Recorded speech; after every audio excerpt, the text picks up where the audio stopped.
Hello students, नवांकुर YouTube channel पर आप सभी का स्वागत है। आज मैं आपको क्लास 10th के सामाजिक विज्ञान विषय के संबंध में परीक्षा उपयोगी कुछ जानकारी देना चाहती हूँ। जैसे कि बच्चों, आप सभी जानते हैं कि इस कोरोना काल में हमने स्टडी जितनी भी क्लासेस लगी उसमें बहुत ही मेहनत से हमने स्टडी की है, लेकिन फिर भी कुछ स्टडी में अभी भी मुझे लगता है कुछ कमी रह गई है। जैसे ज़्यादा क्लासेस नहीं लग पाई हैं, तो जो स्टडी हर साल हो सकती थी वो वैसी नहीं हो पाई है। तो इसकी वजह से मैं आपको ये बताना चाहती हूँ कि आपका जो ब्लूप्रिंट आया है उसमें एक एक नंबर के हिसाब से 32 ऑब्जेक्ट हो रहे हैं, 32, और आपके जो 23 लेसन है उन सभी में से लगभग एक एक नंबर वाले क्वेश्चन आएंगे। दो नंबर वाले जो क्वेश्चन हैं वो 10 क्वेश्चन आएंगे 20 नंबर के, ठीक है। 3 नंबर वाले जो क्वेश्चन हैं वो 4 क्वेश्चन आएंगे, वो 12 नंबर के होंगे, और 4 नंबर के भी 4 क्वेश्चन आएंगे जो कि 16 नंबर के होंगे। इस तरह से टोटल जो आपका परीक्षा का पैटर्न है वो टोटल 80 नंबर के आपका पूरा पेपर होगा। 80 नंबर का आपका एग्जाम होगा। तो आप उसमें ये देखें कि एक एक नंबर के हर लेसन में से क्वेश्चन आए। तो जितनी भी क्लास लगी मैंने हर क्लास में आपको ये बताया है कि आपको सबसे पहले तो ये है कि लेसन बहुत ध्यान से पढ़ना है। कभी कभी एक एक नंबर वाले क्वेश्चन लेसन के अंदर से भी आ जाते हैं, ठीक है। जब हम पूरा लेसन पढ़ेंगे और जो विशेष चीज़ें हैं उनमें हम अंडरलाइन करेंगे, तो फिर अंडरलाइन करते समय जिस शब्द के ऊपर कोई सन है उसके ऊपर यदि हमने अंडरलाइन की है तो फिर वो कभी भी हम भूलते नहीं हैं, और जब भी हम अपनी किताब को खोलते हैं तुरंत हमारी निगाह उस सन के ऊपर या कोई विशेष चीज़ लिखी उसके ऊपर जाती है। तो ब्लूप्रिंट के हिसाब से मैंने आपको बताया कि 32 नंबर के जो एक एक नंबर के आएंगे वो 32 नंबर के होंगे, ये 2 नंबर के आएंगे वो 10 क्वेश्चन होंगे। तो इस तरह से 2 नंबर वाले जो आपके क्वेश्चन होंगे वो बहुत ही वेरी शॉर्ट क्वेश्चन होंगे, मतलब लगभग 30 शब्दों में उनका आपको आंसर देना है, बहुत लेंथी आंसर नहीं देना है उनके। इसी तरह से 3 नंबर वाले जो क्वेश्चन होंगे उनके आंसर आपको 120 शब्दों में देना है, और 150 शब्दों का जो आंसर होगा वो 4 नंबर में आएगा।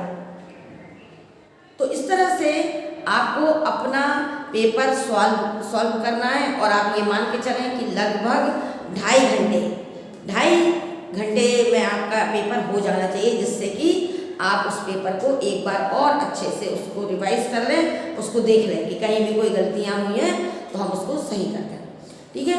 और जैसे कि आपको फिल इन द ब्लैंक्स है या ऑब्जेक्ट टाइप क्वेश्चन है, तो जहाँ तक मेरा विचार है कि, और मैं ये मानती हूँ कि यदि फिल इन द ब्लैंक्स में यदि आप पूरा ही लिख दें तो ज़्यादा बेटर रहता है। कि कभी कभी छूट जाती है कोई चीज़, आप जल्दी में हैं और आप नंबर डाल रहे हैं ABCD या 1 2 3, तो आप यदि मान लो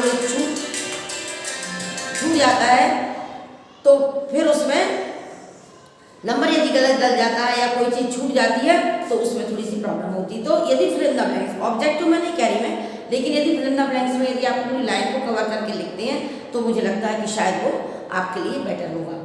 अब दूसरी बात, मेन चीज़ क्या है, जैसे कि इसमें आपको मानचित्र आएगा।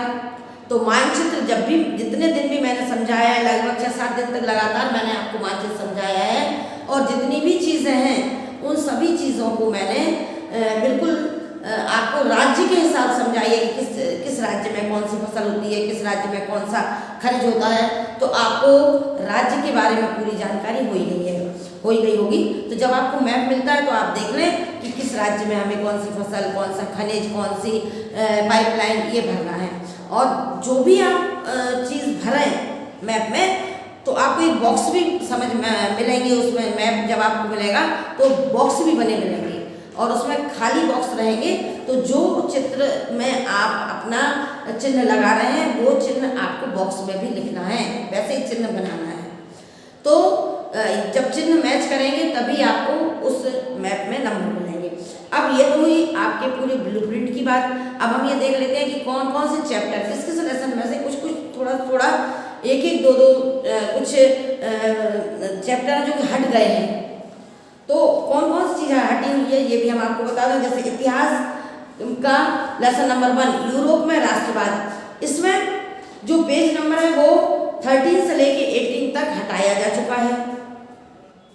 13 से लेकर 18 तक यूरोप में राष्ट्रवाद का उदय, इतिहास का चैप्टर नंबर 1 ये हट चुका है। इसी तरह से इतिहास में ही लेसन नंबर 3 भूमंडलीकृत विश्व का बनना, इसमें भी जो पेज नंबर है वो है 68 से 73, वो भी हट चुका है। उसकी स्टडी भी आपको नहीं करना है क्योंकि हमारी क्लासेस कम लगी हैं, इसकी वजह से ये कुछ चैप्टर आपके हट गए हैं। फिर दूसरा आया ज्योग्राफी का लेसन नंबर 3 जल संसाधन। इसमें पेज नंबर 31 से 34 तक हटाया जा चुका है। भूगोल का ही कृषि 45 से लेके 49 तक पेज नंबर हट चुका है। फिर लेसन नंबर 6 भूगोल का ही विनिर्माण उद्योग, इसमें 76 से लेकर 78 पेज नंबर तक हटाया जा चुका है। भूगोल का ही लेसन नंबर 7 राष्ट्रीय अर्थव्यवस्था की जीवन रेखाएं, ये भी पेज नंबर 94, ये भी आपके सिलेबस से हटाया जा चुका है। अब हम आ जाते हैं राजनीति शास्त्र पर। तो लेसन नंबर 1 है सत्ता की साझेदारी। इसमें जो खलील की उलझन, सत्ता की साझेदारी के रूप में खलील की उलझन एक पूरे पेज पर लिखा हुआ है, ये चीज़ बिल्कुल हट गई है।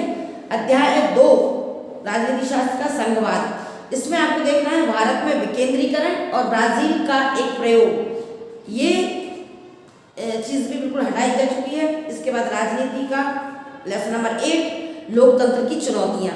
इसमें आप देखेंगे तो राजनीति को सुधारना और लोकतंत्र की पुनर्भाषा, ये भी हटाया जा चुका है। इसके बाद हम आ जाते हैं इकोनॉमिक्स अर्थशास्त्र पर। अर्थशास्त्र का लेसन नंबर 4, इसमें वैश्वीकरण और भारतीय अर्थव्यवस्था। इस लेसन के अंतर्गत तो इसमें विश्व व्यापार संगठन, न्याय संगत, वैश्वीकरण के लिए संघर्ष। तो ये इतने पेज और इतने चैप्टर, कुछ चैप्टर के अंदर की जो चीज़ें हैं वो हटाई जा चुकी हैं।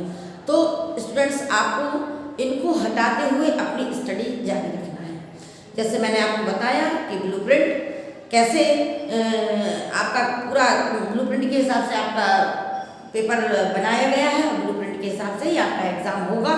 तो आप उसी के हिसाब से आपको तैयारी करना है। आप अपने परीक्षा केंद्र पर परीक्षा होने के लगभग 20-25 मिनट पहले पहुंच जाएं।